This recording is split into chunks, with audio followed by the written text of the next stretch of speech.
carbon for your flights. How do you do that?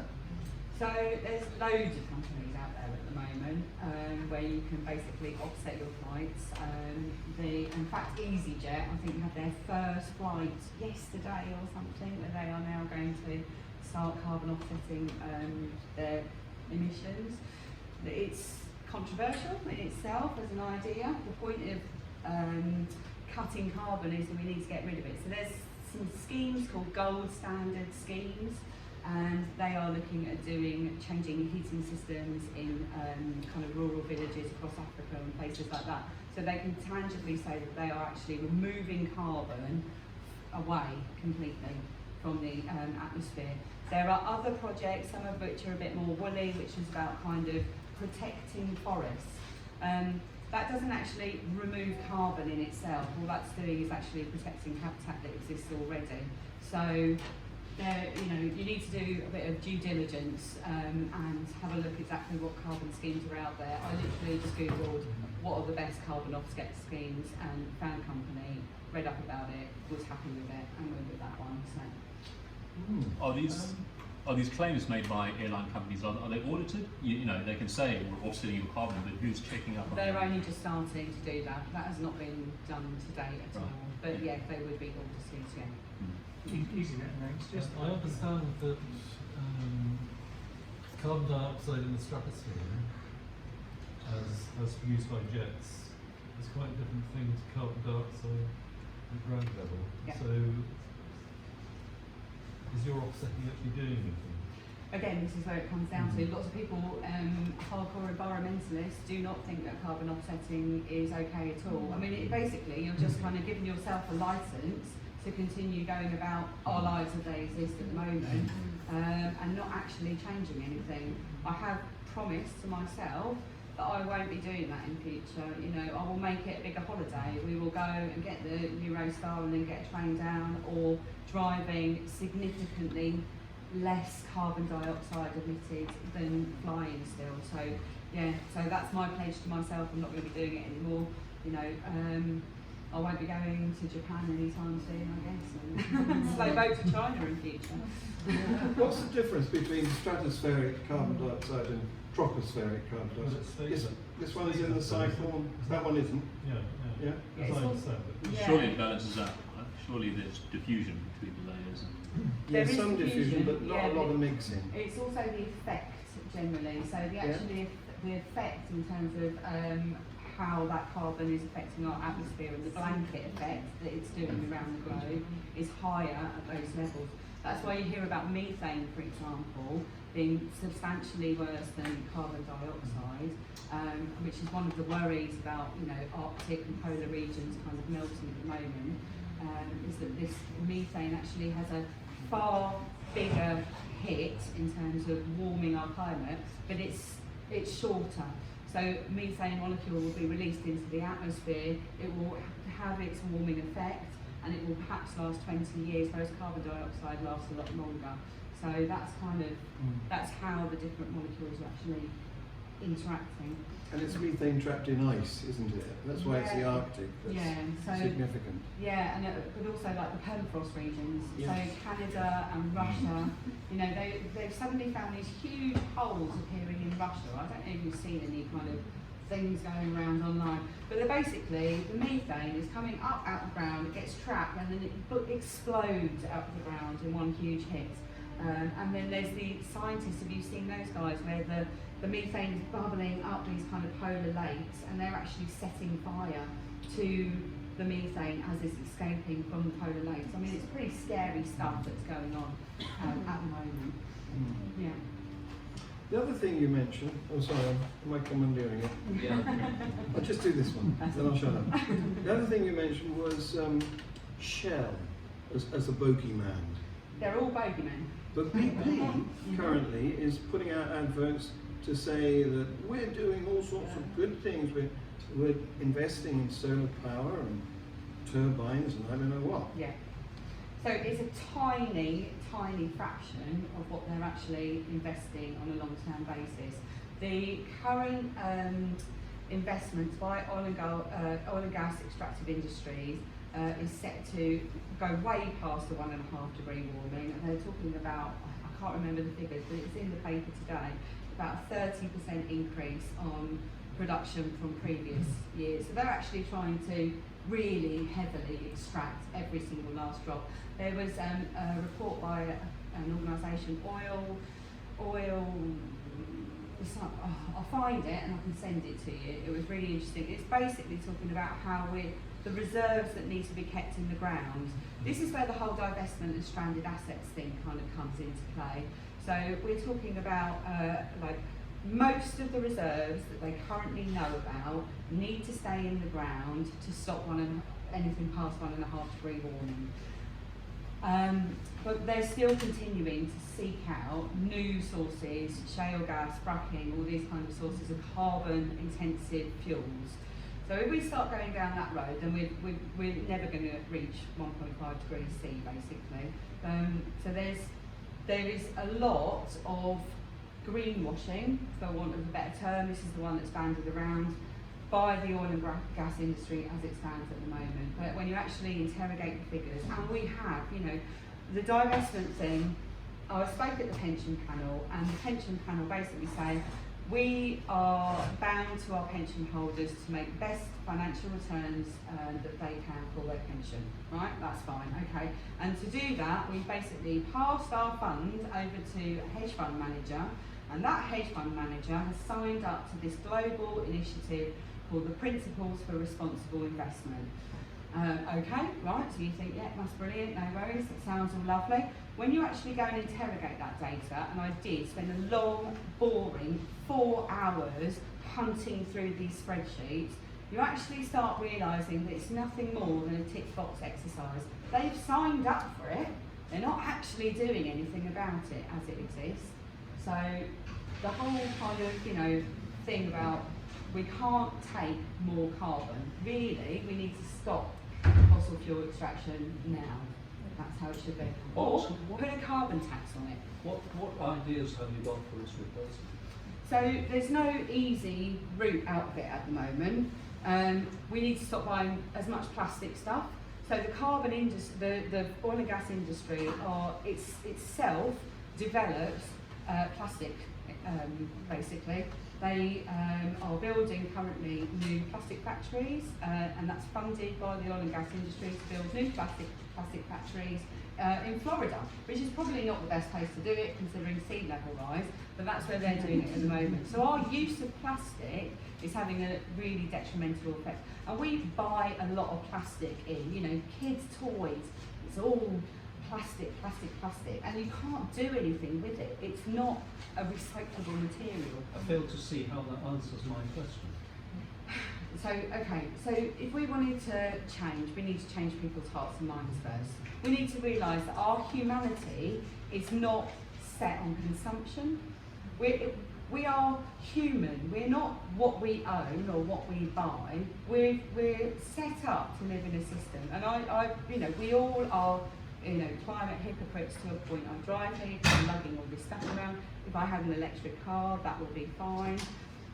There's enough potential energy in wind. I think there was a report like a week or so ago that was basically saying we could easily cover all of society's energy needs if they went hell for leather and did wind, offshore wind all around the world. Brilliant. Okay, so we've got the existing technology for that. We could just get on with it and do it. However, it's not quite so simple. Some of those rare earth metals that you hear about are extracted from the global south and in not very nice working conditions. So there is, you know, this is where we need to think about what is just on the planet, what is fair on the planet. We have a lot. Stuff we really don't need. Stuff which is not about being human anymore. That is our cultural context. If I was born in indigenous Amazon basin, my cultural context is about Mother Earth and nature. And that is where I get my benefits from. And I see that on a regular basis. You know, the systems that we've lived in have changed massively.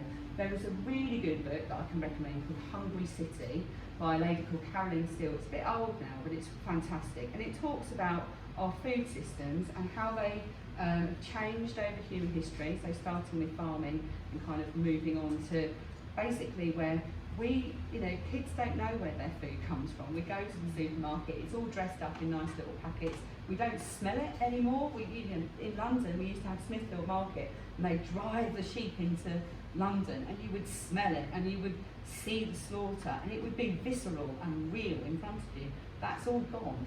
So how we exist at the moment, we need to kind of wake up in terms of our humanity, what it means to be human anymore in this world, what we actually want from our world. I quite like the fact that I'm sitting here with you and connecting with all of you this evening. What's going to replace my gas boiler? So air source heat pumps are what they're looking at the moment in terms of neat replacement, but they're also talking about the potential for hydrogen boilers as well. So there are technologies that exist. If we'd have 40 years ago, if they'd have gone, right, we need to start weaning ourselves off fossil fuels, we would have had electric cars 20 years ago. We would have had this stuff a long time ago. We're just getting into the kind of swing of things now because people suddenly realise, we're in real problems. So we can do the research and development, but at the moment, the money for that, the divestment, the pension funds and everything, is all trapped in still subsidising extraction from the ground that we know is not good for us. So take the money out of there. What you said is all terribly good and right, and I couldn't dispute it at all. But I think this gentleman hit the nail on the head. Psychologically, people do not like to give up something they've got. Yeah. There's a tremendous resistance to it. Yeah. And it seems to me that what we're doing in advocating climate change action is we're dwelling too much on the negative, on what you've got to give up, and we need much more of what can you do which is going to replace it? What do we need to do about it? And if you can bring that emphasis in more, then you're going to sway more people than by constantly telling them what you're doing now is wrong, give it up. 100%. And part of that is why we're doing this big event with the council, basically. And we're quite clear that within that space, we want there to be kind of an ethos, spirit type section. And this is about, okay, well, my shopping is not a big deal for me anymore. Maybe I can learn to sew and I can create my own clothes, and that's all very artistic for me and that's enjoyable. So actually that's kind of a nice thing to do. Mm-hmm. We can all do more planting, bring wildlife and biodiversity back into our streets and towns, and have our children actually be able to see cinema moths everywhere and not have this great thinning that's gone on. So there are lots of potential positives that can come out of doing the climate action. It's just at the moment there is, particularly in the Western society, it is about we are giving stuff up, and we are having to give stuff up. But when you look at kind of Africa, And We- sort of related, sorry to, No, but sorry. I've been thinking about Extinction Rebellion. One of their things that I've read about is a no blame. That's quite a strong thing with them. Yeah. And I kind of have a slight issue with that, 'cause I think that sort of lets people off the hook. You sort of say, but we don't want to do that. We don't. I don't know how you feel about that. Yeah, I mean, personally, I think I can't blame anyone for having been born where they're born and the culture that they grow up in. I had my babies. I know that you get your little pack straight after. It's kind of flogging stuff for your baby, special nappies, special milk, special clothes, special cribs, special this, special that. Babies do not need that, right? They just basically need cuddles, milk, food, whatever they have. It's very simple, but they are born into a society that wants to put consumption on them. But they're one of the things you've got to give up. Babies, each person, 10 to 20 tonnes per person. Yeah, That's so a lot of carbon the dioxide. population thing is really interesting, and if you are looking at stable populations, two children born in a stable, it keeps the population stable basically. If you're looking at families that are in the global south, tend to have larger families, they're also the ones that are actually emitting a lot less carbon. So it doesn't quite marry up, it's this rich person, poor person thing again. That doesn't mean to say that we don't want less population in the world. If you go into those countries and you do proper education for women programs, and you educate women until they're kind of college, university level, they have less children in a family. That research is there. Yeah, so you educate women. Because they have less women, they have less children, because they can go out to work and earn surplus money. Yeah. And therefore they don't need the children to look after them in old age. That's, so it's, it Yeah, just but comes what back they down also to- do is consume more. But it takes decades for that to happen. You're not talking about 2050, you're talking beyond that. Yeah, but at the moment as it It's an exists, education thing and a change of attitude to it. yeah, at the moment as it exists, you know, the population, I feel personally, is kind of a side issue, particularly when you look at how the carbon is cut across the globe. There is a need, and you know, you see this in China. China's got now more billionaires than any other country, and their consumption is kind of, they build these huge cities, consumption is normalised. You know, again, it's become this kind of, what we are is what we have, and I don't actually like that. Now I know that's kind of maybe a bit far out for some people, and that's difficult, but I think we could actually gain a lot more by reconnecting ourselves with our natural world. And I mean, the bugs and the wildlife. I saw a whole little flock of, there was about 5 of them, coal ticks in the tree the other day. I had not seen them in years. They were a joy. They were an absolute joy. If you've got a garden, It was a tree next to my dig a house. pond. Right, so am I going to take questions or are you doing this bit? No, you Okay, take go it. for You're it. doing a grand job. One of the suggestions you make here in this Mhm. leaflet is to switch to a green energy supply. Yeah. Now, it used to be the case a few years ago that when you were shopping around for your gas and electricity, you know, if you use the price comparison site, you get a list of options, and the green energy supply was a bit more expensive than the others because you're paying to subsidize green energy, and it sort of made sense. Whereas now, I noticed that recently, all the major companies are offering what they call green tariffs, and they can be the cheapest option to you.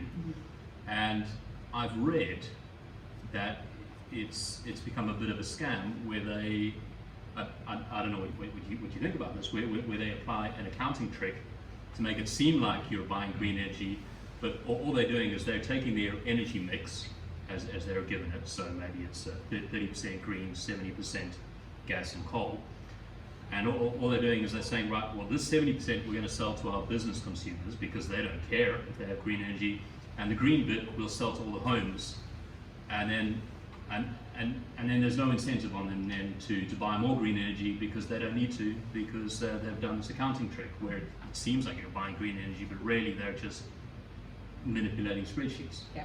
Does that happen? Yeah. So that's it. I mean, again, that's a kind of another part of the greenwashing thing that's kind of going on at the moment. I'm with Ecotricity. They've continually been the greenest option.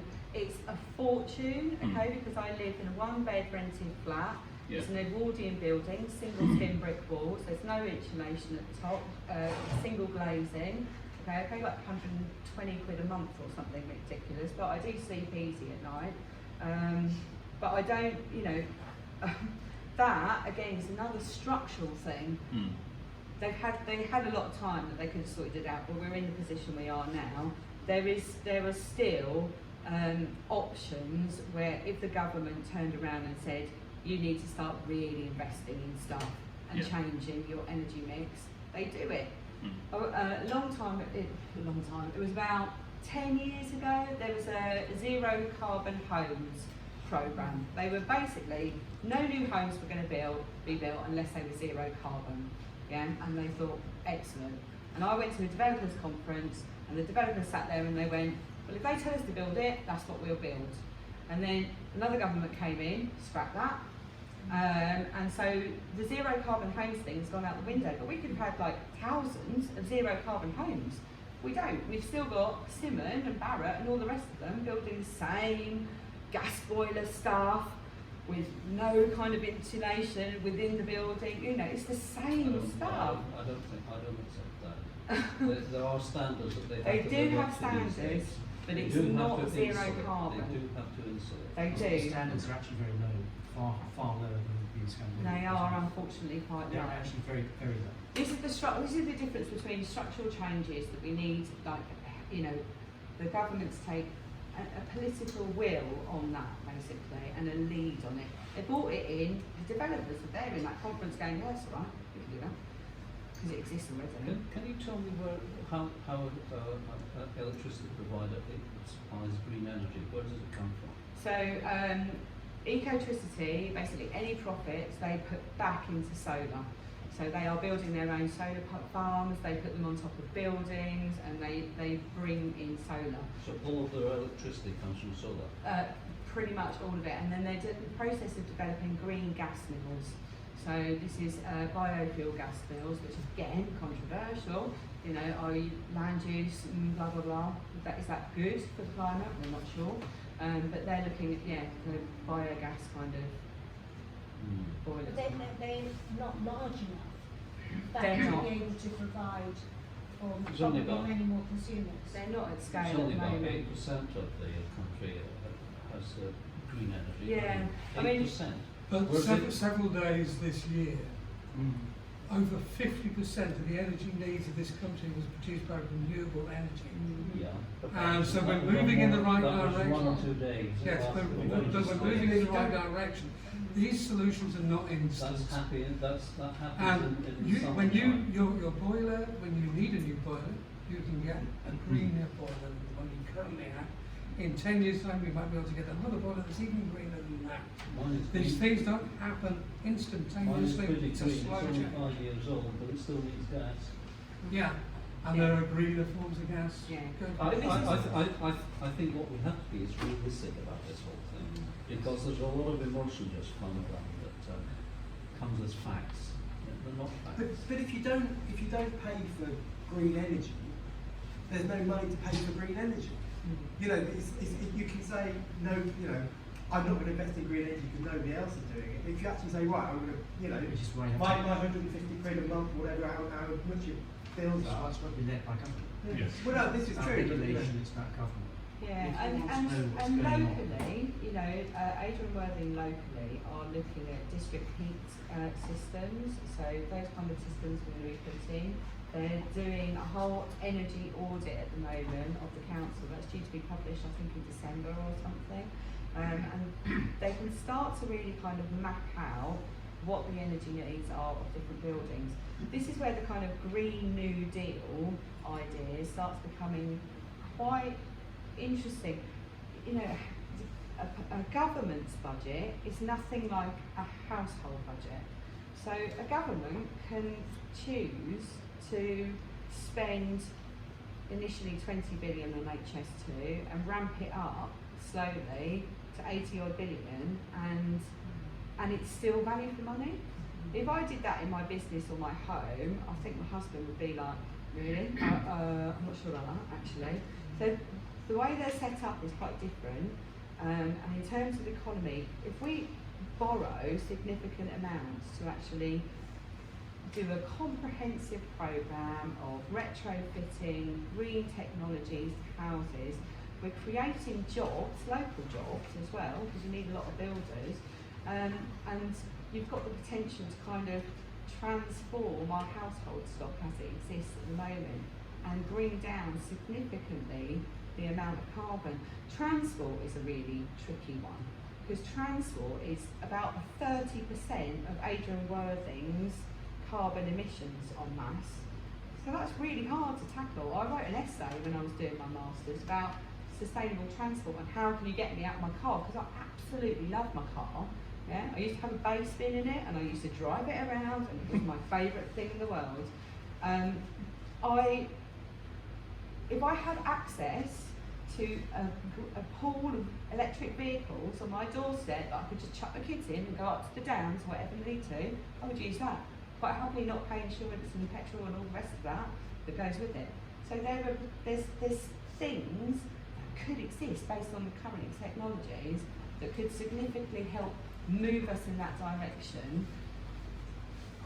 Because the problem's so large, we can't not do anything about it. We've got to try. That's how I feel. But there are also things that it would be, it's very difficult to imagine how they could be replaced. I mean, take a projector, for example. How would you make that if not for plastic? Okay? I mean, I'm actually older than plastic. I remember. You may think it's funny. We're not older than Bakelite. No, not older than Bakelite, because Bakelite's made from milk. It's not fossil fuel plastic. If you remember the old telephones with the pick-up receiver, that's Bakelite. I remember that as a boy, but nothing else. There was no other forms of plastic. And what were things made of? Wood and metal. Plastic in itself is not a bad material. Plastic in itself is an incredible material. It's utterly versatile. We can use it in so many shapes or forms. The thing is about, can you take that projector? Is it repairable? Yeah.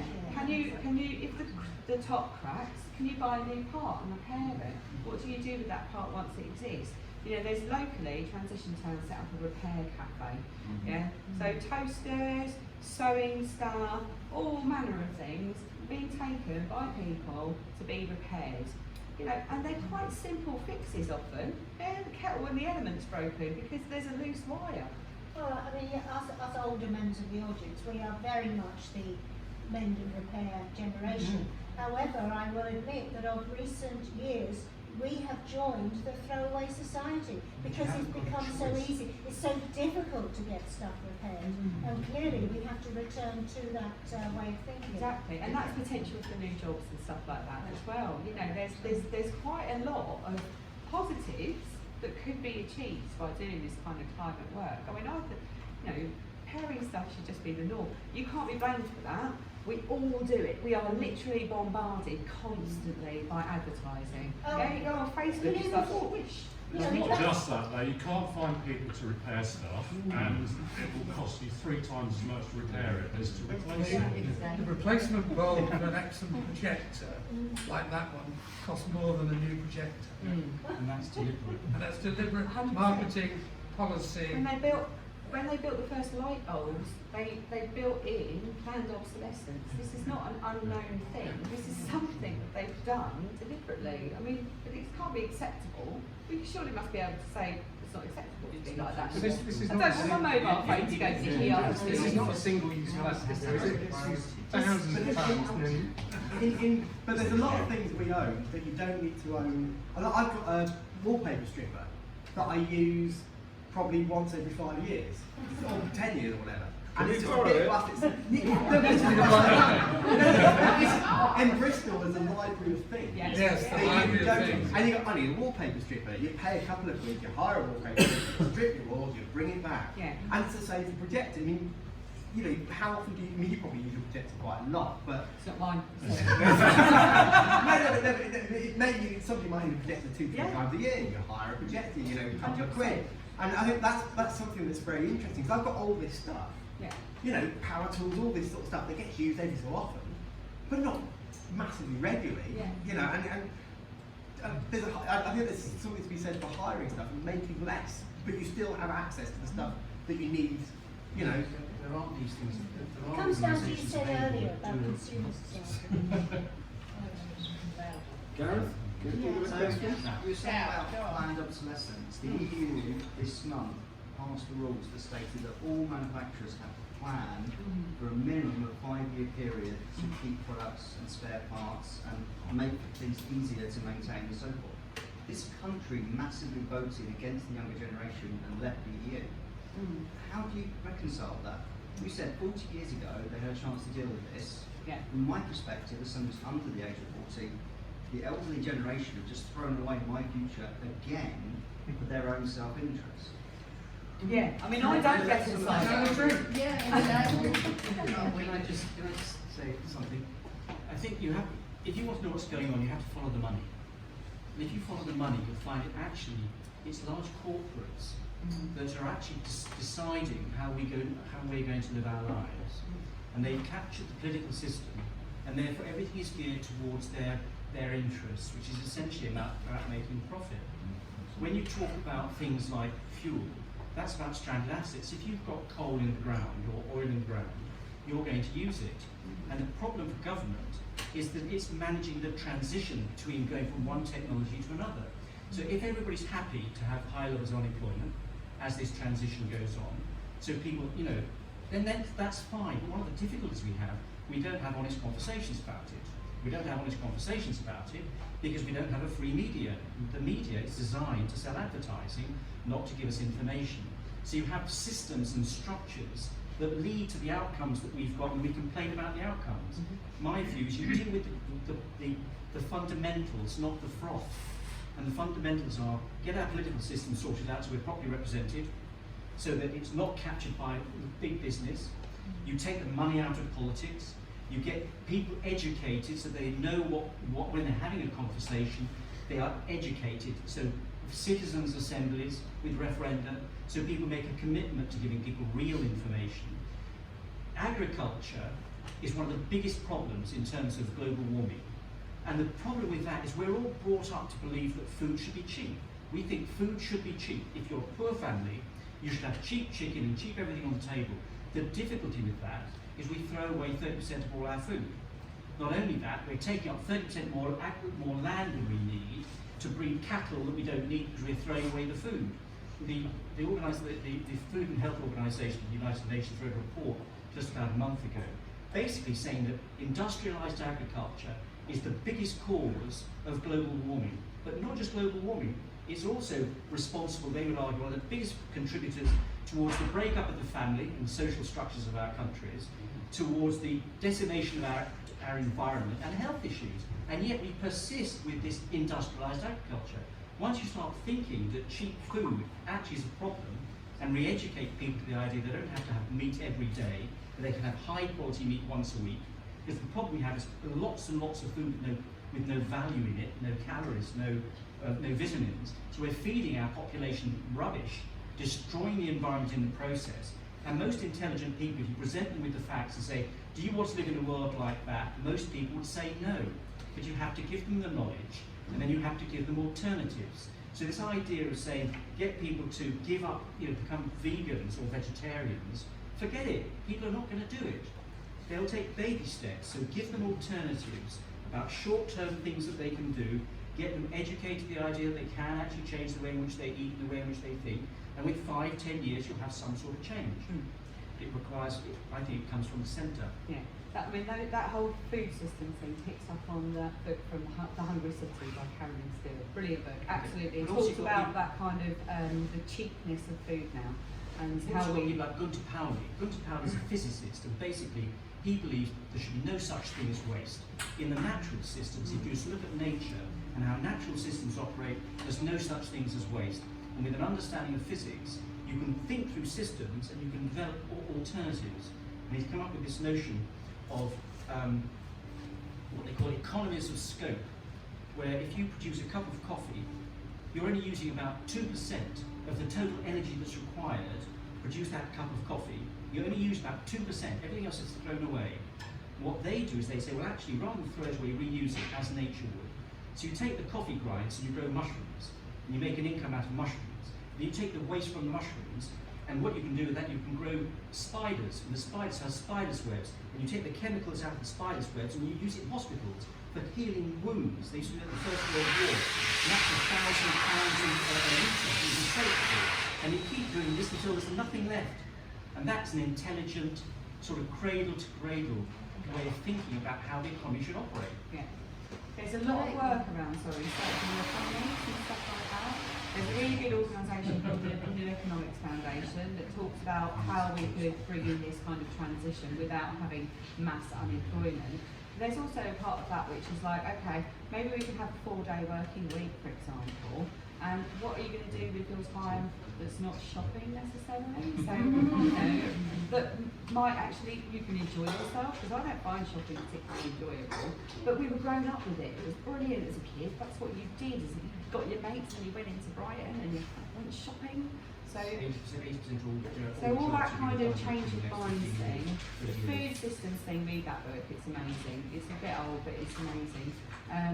Circular economies are in place. There's a lot of this kind of permaculture thinking, which is about not seeing anything as waste at the moment, and where can that be kind of fit within the system? There's a circular economy club in Brighton, and they're working with the council to develop a strategy around educating organisations as to how they can be more self-sustaining. Yeah, just want to say one more thing on the food thing. There was this fantastic science guy, I can't remember his name off the top of my head, and he did a bit of research basically, and he looked at the carbon intensity of different food products effectively, and he could show that there was a beef burger that looked exactly the same as another beef burger, but this beef burger over here was managed from a farm that had 6 times less carbon intensity than this farm over here.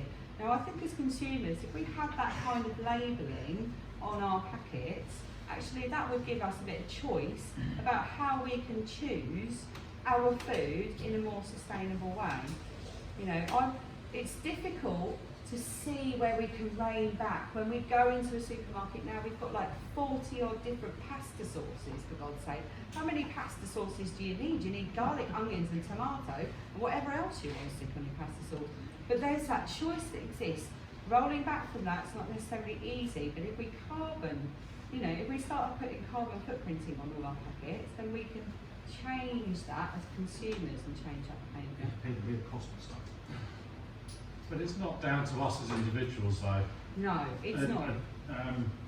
I think, you know, if every single one of us in this room turned to green energy, started driving electric cars sourced by green energy, went vegetarian or ate meat once a week, and whatever, did everything we could, influenced all our friends to do exactly the same, it would still make absolutely no difference to knock the efforts though. Yes, that's what I want to say. I have a lot more respect for the people that are going out and protesting to government to change, because it's down to government to change, not the individuals. But the government won't and change unless business. the will of people are there. Yes, we all have to take responsibility. This is exactly why we The have will one of the people is anyway. shown in elections, not in how many toasters we buy.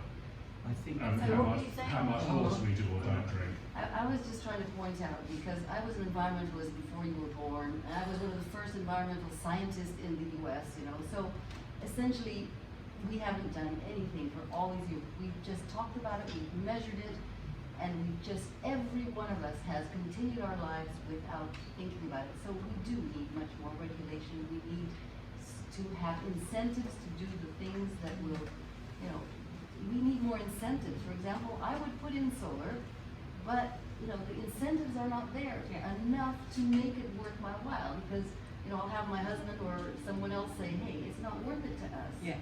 So my children are going to suffer because the incentives weren't there for me. Yeah. And so all of us need to change everything that we do about our lives. And that is a regulation thing. You know, we subsidise the oil and gas industry to the tune of nearly, I think it's 200 million quid or something. But and then we take away the feed-in solar tariffs. I mean, and it's a bonkers way of thinking about it. So you can't have the both of them. They could easily just say, actually, we're not going to do that anymore. We're not going to give you tax subsidies. We're going to take that away, and we'll put that into a different program. You know, and we can. There was a really good take up of solar technologies and other technologies before they started mucking about with the feed-in tariff program. And I had heard actually from a friend one of our family members who worked with electricity. He said that solar power was so powerful in the sense that it was taking over, that they had an excess of it, and that's why they did away with it. And so I don't know, I don't have the statistics on that, but have you heard anything about that? We have a really ancient national grid. That's that's a fundamental issue as well in our energy infrastructure in the country. Is that we've not really kind of looked after it particularly well. However, there are things like battery storage, which is really coming into the fore, to the point where the national grid is actually buying its own battery storage to regulate and normalise kind of renewable energies, because they do go up and down. So those kind of technologies, I don't see it as an excuse anymore. It just needs the money, and the money at the moment is still with the oil and gas industry. Yeah. So you move the money, like you say, it comes back to the money. Move the money, yeah, and it can be put into different things.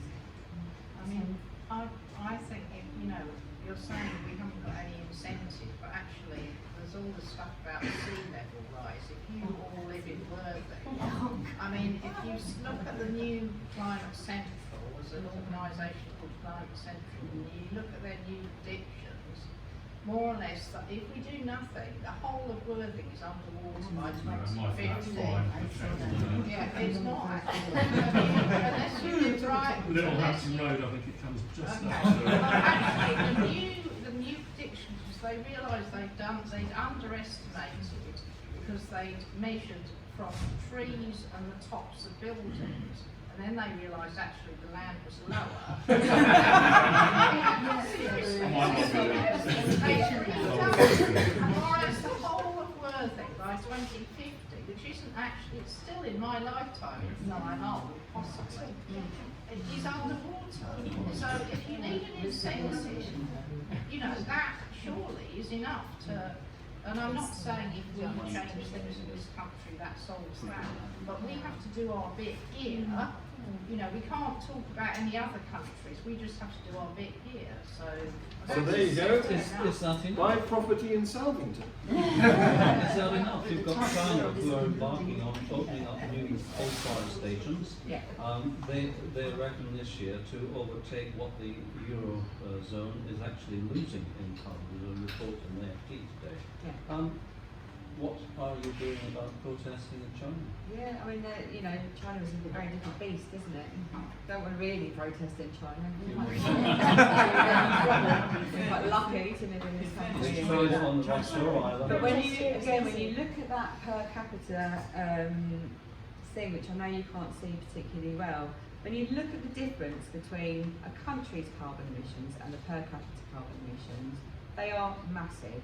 And also you need to think about who is buying the stuff from China predominantly. Yes, there are more billionaires. Yes, they are kind of ramping up the consumption levels, but they still export vast amounts to, you know, the rich Western world. So if we don't buy as much stuff and we get it repaired, I mean, there's a fast fashion thing over there that is actually really quite scary about how much carbon is taken up by one cotton t-shirt, and if you just use it for 6 months longer, how much you're actually potentially saving. I pretty much buy all my stuff from charity shops, or I get given it, yeah, and I actually really like doing it because I enjoy that shopping. I enjoy. That's a totally different experience for me than because I can pump things out. It's like, oh yeah, 15 quid jacket, woohoo, sorted. So that's a whole different. I like that, but not everybody might like that. It still doesn't matter what we do here. China is the problem at the moment. On the outside, you have India coming up fast and furious. You've got Brazil, which is still developing. A real issue there. Do you not get a very negative view of the whole thing that's going on? I mean, I have to remain optimistic, okay? I have to. I have a 5 and a 3-year-old, okay? And I already despair about the loss of wildlife that I have seen in my lifetime. I also despair of the weather changes that I've seen in my lifetime. When I was born, which is actually 42 years ago tomorrow, there was snow. Thank you very much. There was snow on the ground in Brighton. Yeah, it was cold in winters. We have pictures of us on sledges. There was actually a point in my granddad buying us sledges because it snowed every year. You know, we just don't have that at the moment. So I can see the weather changes and I can see the nature changes. Am I optimistic on a regular basis? No. There needs to be space to breathe. Within Extinction Rebellion, they're quite open to what it means to have this loss in our lifetimes. You know, it does make me really sad and fearful and worried about the future. The science stuff that's coming out at the moment is actually a lot worse than the models are predicting. You know, and that's quite scary for me. You know, the polar regions are heating faster than they realise. Does that mean that we should all just go and buy everything we can and live the bloody large? I don't know whether, you know, maybe for some people that's how they're going to react to grief. Again, I can't blame them for that. That's their reaction. But we can try to kind of show them that actually by doing stuff we can connect to the community a lot better. We can make, you know, electric vehicles. God, we won't have air pollution. Oh God, how fantastic is that? Less asthma, yeah, less, you know, more cycling, more overall. I sometimes wonder about your action against people like BP and Shell and so on, because you're saying move away from fossil fuels, but surely if we are to move over to hydrogen for my new gas boiler, then they are the best placed people, BP, Shell, etc., to develop that technology and service. They don't have the incentive to do it. Not at the Why moment, don't no. they do that? Why don't Not at the The moment. business but- is selling on. Yeah, but that's again, No, but 40 they're also years, making they other could things. have They're changed. making solar panels. 1% They're of their making turnover. turbines. Less than 1% of BP's turnover. They could have done it. They've It's had so- 40 years. I mean, they were right involved with the UN kind of climate talks as existed in '79. Yeah, the oil and gas companies were there around the table. They accepted it. But They had got to- it. They had a responsibility to your pension funds. They had a different idea about what they wanted to do, and that was make money. And this is where again, it's the economy rules us. That's what business Really? is about. Yes, but what life is Surprisingly. more than business. It's about time we moved away from that. We've had this fantastic life that we've all enjoyed, all getting better and better and better. We've got to realise that this is the cost. You know, it's not the best thing. And the We've got to capitalist take the model is best no from longer that. relevant. I think you have to get business on side, because it's going to, Yeah. this salvation is going to come. Yeah. But also, It's no good no good fighting or attacking them. And the You've got business, to join with them. the businesses rise and fall. You know, there's companies like RCA that know, you know, that made every single radio in the world pretty much at one point. And they're gone. You know what I mean?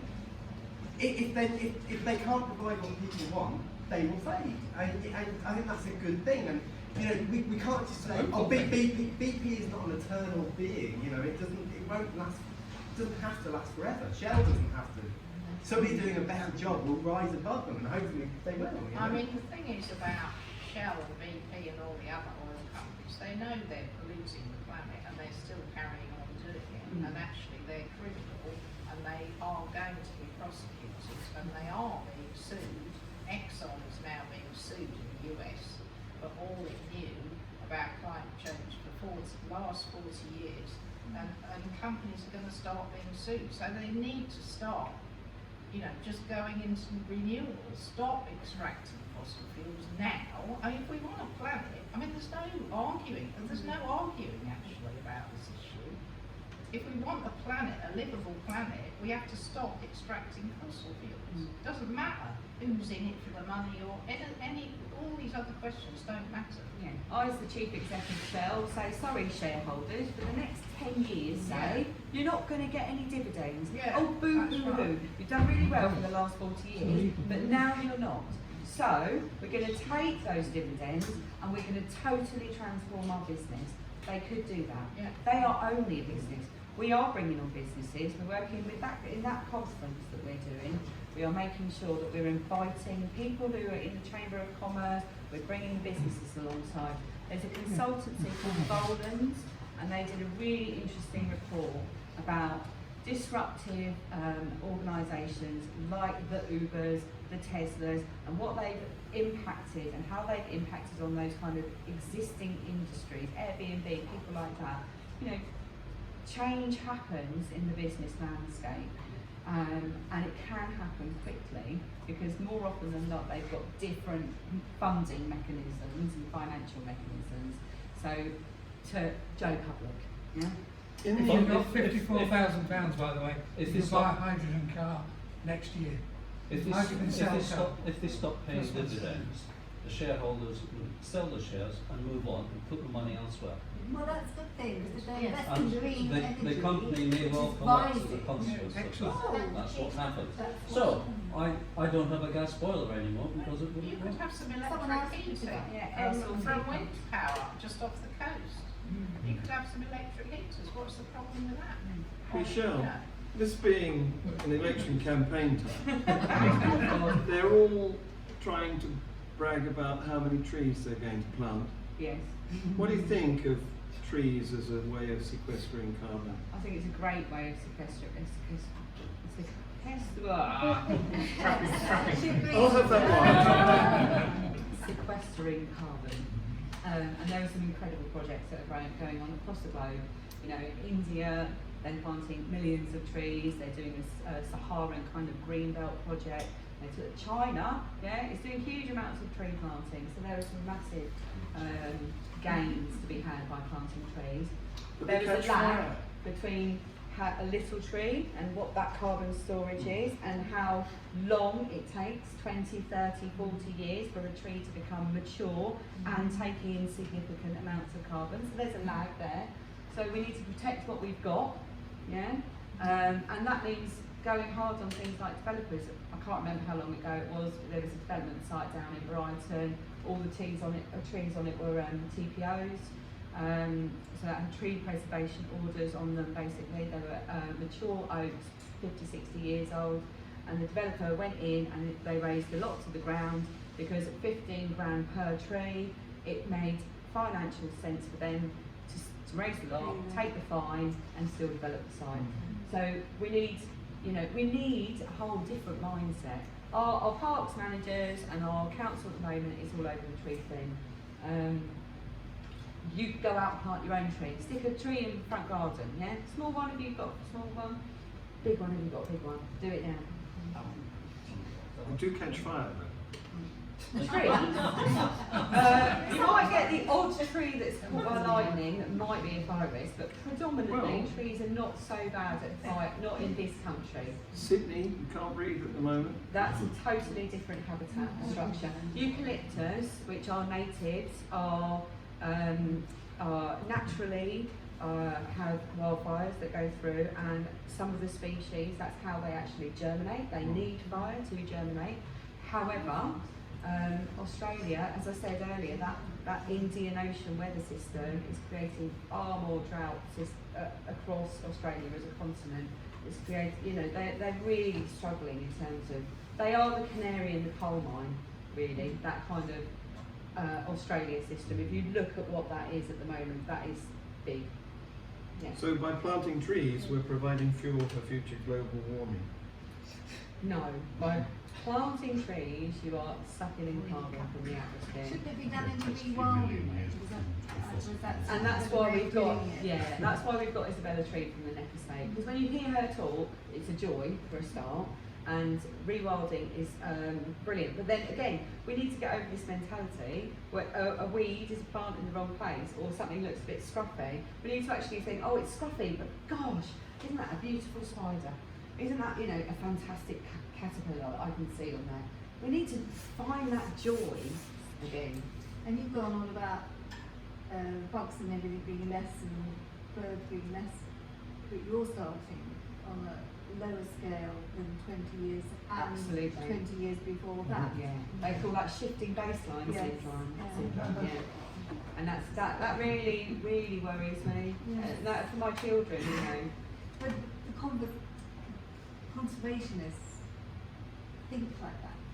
They start with where they are, and they don't, a lot of them don't realise that they're starting from a very bad point in the first place. Yeah, the new conservationists, there's exceptions in that shifting baseline, but the majority of the conservationists who are working at the moment, and we've got some fantastic ones down in the universities in Brighton.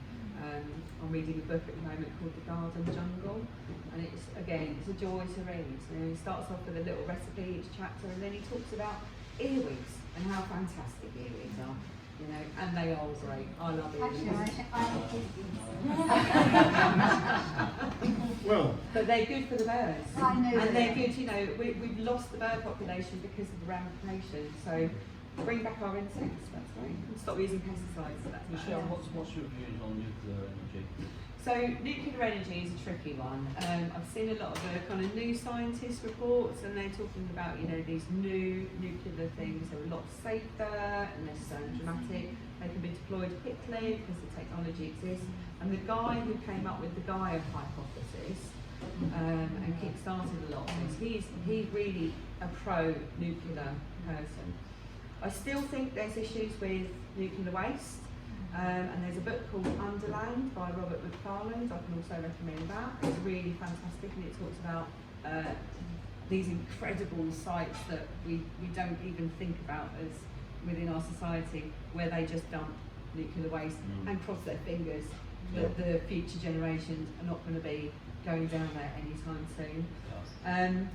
I also think that the technology that exists and the reports that are coming out saying solar and wind, renewable technologies can deliver the energy needs of our societies. So why bother with nuclear energy when we've got renewables that people are telling you it will work?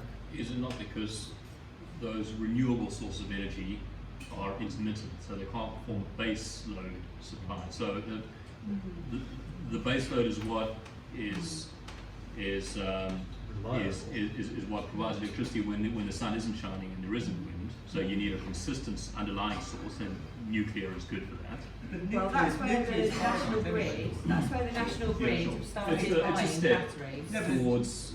But I've read there could be 80 years worth of easily reachable fissionable material. So you're building all these. I don't know if that's true, but in 80 years you've run out of stuff that you can burn in a nuclear reactor. Well, you've got to cross your fingers and hope we come up with something else in 80 years' time, right? Yeah, but we kind of have the thing possibly in wind and solar that could bridge that gap. Well, and the national grid is buying battery technology to store and regulate those kind of supplies.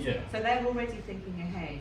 You know, that is our basic infrastructure that sits there. So they're already planning for more renewables because that's where the trends are going, and not so much in terms of the nuclear And issue. also, the nuclear power stations have historically been built around the coast, and the coast in this country, as we know, is very Look at Dungeness. So that's, you know, it's really dangerous. Dungeness as a nuclear power station has only ever existed there with a continual movement of shingle being shoring them up. So, you know, and I love Dungeness. It's great. If you ever get to go, want to get out of escape, it's a fantastic bleak place to go. That Hinkley Point that they think you're building, aren't they? That is going to be underwater. So what are they thinking? You know, it's not a good idea. Basically, it's a very bad idea. As much individual energy created by the house itself, because one, it's a secure way of giving energy to everybody. And when you talk to people that had solar put in all those years ago when it was funded by the government, lots of them, they don't pay anything for their energy, and they're giving to the grid. So surely that must be the way forward. We don't need the grid. We don't need the grid. Not anymore. And also, there's there's new technologies that are coming on at the moment. So one of the arguments against solar PV and wind is that rare earth metal argument and how much we need to extract and whether we can supply the Western world as it exists. However, there comes from China, doesn't it? There are also scientists, quantum scientists who are working on understanding how photosynthesis works in a leaf, which is a quantum-based, way of converting sunlight energy. So if we can find that, and we potentially could if we put money into R&D, research and development for that kind of thing, then those technologies could suddenly really come to the fore. There was a guy in India, I think, and he'd made this wind turbine thing. It was about yay big, and it was like a gyroscope. And basically, tiny as breath, moved it. So these could be put up like satellite dishes everywhere, and we can have those all over our urban environments, generating electricity. So, I think there's solutions, and I think quite quickly, if we just say that is the route we're going, there'll be loads of new things. And jobs, Prosperity. Yeah, exactly. Different prosperity. The trouble is loading, because I was looking at an air source heat pump to replace our boiler, and it's going to cost about £10,000, so that's a lot of money. Yeah. But then the renewable heating savings would give me £7,000 back, well, about £7,000 back, depending on the size of the house insulation. It's not too bad then. Well, that's not too bad, but I haven't got £10,000. So I'm going to end up buying a gas boiler, and I'm going to buy the best Worcester Bosch Green Star, which is 94% efficient boiler, and that's going to cost me about £3,000. But that's the net that I would have, you know what I mean? It's this incredible situation that I haven't got the money. Unless you've got a big sum of money, you can't invest in these, and it's just this, these government schemes just don't help. I mean, I'm not, you know, I have a good salary and a nice, you know, nice level of life. Even I, you know, I can't afford this stuff, you know, and instead of going, oh, actually, you know, we'll just give you the, you know, we'll front load that cost to you, they won't do it. And It's the same with electric cars though, isn't it? I mean, who can afford an electric car? You know? This is one of the principles of the circular economy, is that the role of government actually is to recognise that it can't do everything. It has to create the environment that allows other people to act. So it has to identify the blocks that prevent people being able to do things and solve that. So in that particular case, absolutely, why wouldn't they give you interest-free loans or something? If they recognise it's a strategic imperative for us to shift, all the technologies, you know, the thinking is there. What isn't is the political will. In fact, we have a political system that just, it blocks innovation. You have big corporates that block innovations, it put them out of business. I mean, there's no easy answers, is there? You know, it's going to take action from all different levels, from all different sectors. You know, all people just thinking, actually, we do need to do something. And I'm trying as hard as I can. And I think that's, you know, we're all trying as hard as we can. We've got a good chance of trying to do it. I mean, otherwise I'm buggering off to Portugal, taking my family, doing the culture farm, and that's it. And hopefully I can get enough bugs and stuff. And some of our Portuguese family were saying, well, maybe you need a gun. I'm like, not having a gun, I'm going to have, you know, all the village rounds and we can have a laugh. Because that's going to at least be the joy of life, isn't it? Let's give her some encouragement to keep trying.